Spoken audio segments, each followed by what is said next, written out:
Freedom of choice. একখান হইছে রমজানের ঈদ, আরেকখান কোরবান মামু আরসি কোলা খান। কলম্বিয়ান প্রতিষ্ঠান ইএলএস এর পণ্য আরসি কোলার অধিক জনপ্রিয় এই বিজ্ঞাপনের লিরিক্স শুনে যার কোমল পানীয় খাওয়ার অভ্যাস কম, তারও হয়তো খাওয়ার ইচ্ছা জাগে। কিংবা প্রাণের পাওয়ার খেয়ে শক্তি সঞ্চয়ের মাধ্যমে একাই অস্ত্রধারী কয়েকজনকে পিটিয়ে প্রেমিকাকে নিয়ে কাল্পনিকভাবে সমুদ্রে ঝাঁপ দিতে ইচ্ছে করে অনেকেরই।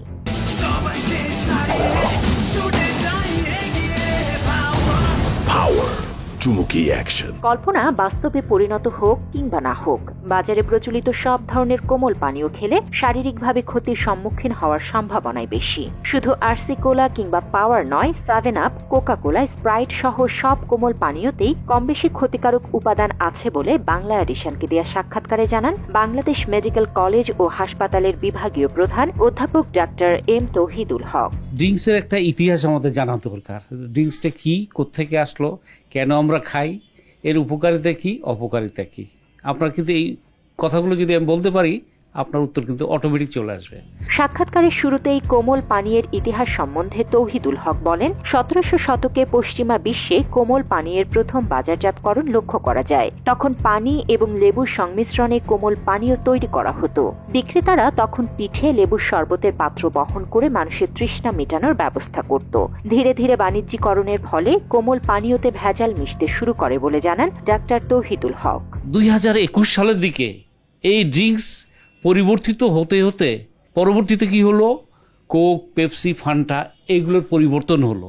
এরা মডিফাইড ফর্মে, এরা পানির সাথে মিষ্টি তো দেয়, তার সাথে কিছু সুইটেনিং এজেন্ট, এবং এটা যেন নষ্ট না হয়ে যায়। আমরা যেগুলো এই যে প্রিজারভেটিভ ইউজ করি, এই প্রিজারভেটিভ ইউজ করে দিনের পর দিন, মাসের পর মাস এটাকে প্রিজার্ভ করে।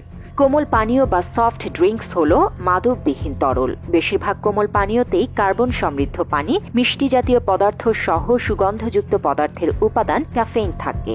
একটি 355 ml এর কোকের ক্যানে প্রায় 10 চা চামচের মতো চিনি থাকে। এই অতিরিক্ত চিনি দেহের উপকারের চেয়ে ক্ষতি বেশি করে। মাত্র 30% টাকায় জমির মালিক হয়ে নতুন বাংলাদেশের গড়ে তোলার স্বপ্ন দেখা বাংলা বসতি।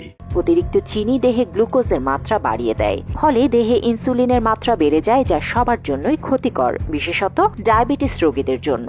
আমরা যখন এই কোকগুলো বা যেই পানীয় খাচ্ছি, আসলে এটা ভীষণ চিনি মিশ্রিত। তার ফলে কি হচ্ছে, আমরা যারা খাচ্ছি, খাওয়ার পরে এবং যারা রেগুলার খাচ্ছি তাদের জন্য একরকম, যারা প্রথম অবস্থায় খাচ্ছি তাদের জন্য একরকম। প্রাথমিক অবস্থায় খেলে আমাদের তৃষ্ণা মিটে যাচ্ছে, ক্ষুধা মিটে যাচ্ছে, এবং পক্ষান্তরে কি হয়, বডিতে ইনসুলিনের চাহিদা বেড়ে যায়। তার মানে যাদের ডায়াবেটিস আছে তাদের এটি কিন্তু ডায়াবেটিস বাড়তে থাকবে, ইনসুলিনের চাহিদা বেড়ে যাবে। এছাড়া অতিরিক্ত চিনি ফ্যাট হিসেবে দেহে সঞ্চিত হয়, ফলে দেহের ওজন বেড়ে যায়। বিভিন্ন মানুষের মুটিয়ে যাওয়ার হার বাড়ার অন্যতম কারণ এই কোমল পানীয়, যার কারণে হৃদরোগ, বুক ব্যথা, শ্বাসকষ্ট সহ নানা ধরনের শারীরিক জটিলতাতেও ভুগতে পারে অনেকে। ডায়াবেটিসের জন্য আরও কমপ্লিকেশন, যেমন হার্টের অ্যাটাক, বুক ব্যথা, শ্বাসকষ্ট এগুলো হতে পারে। এবং এটা কি হয়, বারে বারে খেলে হয় কি, ক্ষুধামন্দা তৈরি হয়। পরীক্ষায় জানা যায় কোমল পানীয়ের কৃত্রিম চিনি মস্তিষ্ককে ভাবতে সাহায্য করে যে এটা মিষ্টি, ফলে অতিরিক্ত শর্করার প্রতি মানুষের মস্তিষ্ক উত্তেজিত হয়। কোমল পানীয়তে ব্যবহৃত কার্বন ক্যালসিয়ামের পরিমাণ কমিয়ে দেয়। ক্যালসিয়াম মানুষের হাড়ের জন্য অত্যন্ত উপযোগী উপাদান, তাই দীর্ঘদিন ধরে ক্যালসিয়ামের পরিমাণ কম থাকলে হাড় ক্ষয় হয়ে যায়, যাকে বলা হয় অস্টিওপোরোসিস। অন্যদিকে ক্যাফেইন শরীরের ক্যালসিয়ামের পরিমাণ কমিয়ে দেয়, সেই সঙ্গে মানবদেহের কেন্দ্রীয় স্নায়ুকে উত্তেজিত করে, ফলে মানসিক উত্তেজনা বেড়ে যাওয়ার কারণে নিদ্রাহীনতার সমস্যা দেখা যায়। প্রিজারভেটিভ থাকে এবং এটা উত্তেজক হিসাবে কাজ করে, এবং আমরা আপসেট হয়ে যাই অনেক সময়, এবং দেখা যায় কি মানুষের ঘুম, নিদ্রা এটা কিন্তু বেড়ে যায়, এমনকি খাওয়ার রুচি পর্যন্ত নষ্ট হয়ে যায়, পেটের মধ্যে একটা গ্যাস ভাব হয়। আপনারা দেখবেন এমন ধরনের একটা প্রিজারভেটিভ দেওয়া আছে, খাওয়ার সাথে সাথে কিন্তু ঢেকুর হবে, গ্যাস হয়ে বের হয়ে যাবে।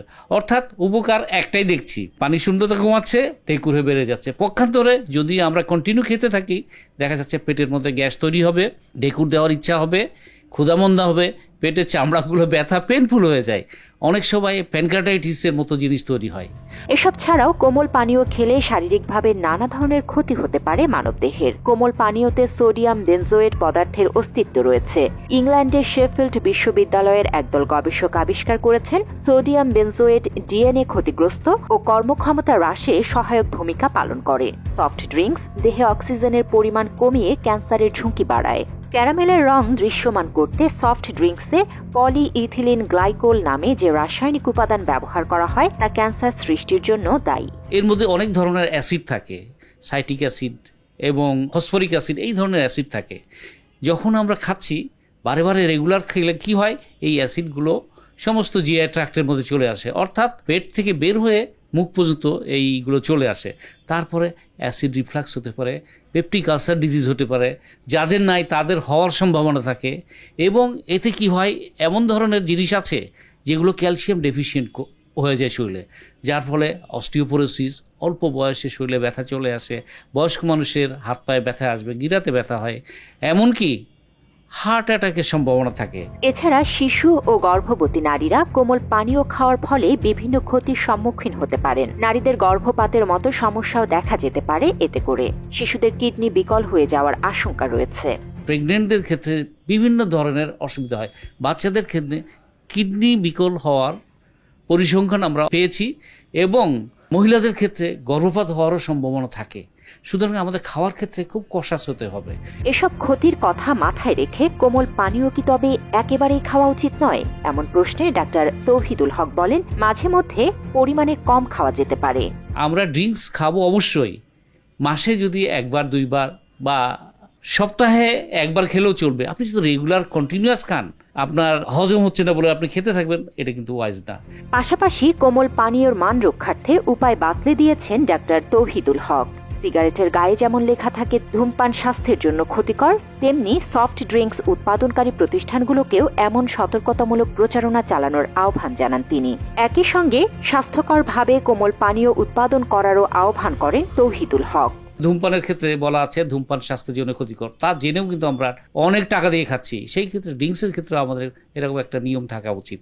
আমরা বলবো স্বাস্থ্যসম্মত উপায়ে যত মিনিমাম প্রিজারভেটিভ, যত মিনিমাম অ্যালকোহল ইউজ করা যায় সেইগুলো দিয়ে করলে অবশ্যই আমার দেশের জনগণ শুধু না, পৃথিবীর সমস্ত মানুষ কিন্তু উপকৃত হবে এবং সুস্থ সবল অবস্থায় জীবনযাপন করতে পারবে। জনস্বাস্থ্যের কথা বিবেচনায় রেখে অতিরিক্ত ক্ষতিকারক কোমল পানীয় প্রতিষ্ঠানের বিরুদ্ধে মনিটরিং এর মাধ্যমে উপযুক্ত ব্যবস্থা নেবে রাষ্ট্র, এমন প্রত্যাশা সাধারণ মানুষের। যদি কোনো কোম্পানি মনে করে আমি এখানে প্রিজারভেটিভ দেবো না, আমার যা দৈনিক সেল সেই পরিমাণে বানাবো, তাহলে কিন্তু অনেক সময় অনেক কোম্পানি লস করতে পারে। সেই ক্ষেত্রে গভর্নমেন্টের কিছু দিক নির্দেশনা থাকবে যেন লস না হয়, সে যেন ব্যবসা টিকিয়ে রাখতে পারে, তার কর্মীদের বেতন দিতে পারে, এইগুলো কিন্তু মাথায় রাখতে হয়।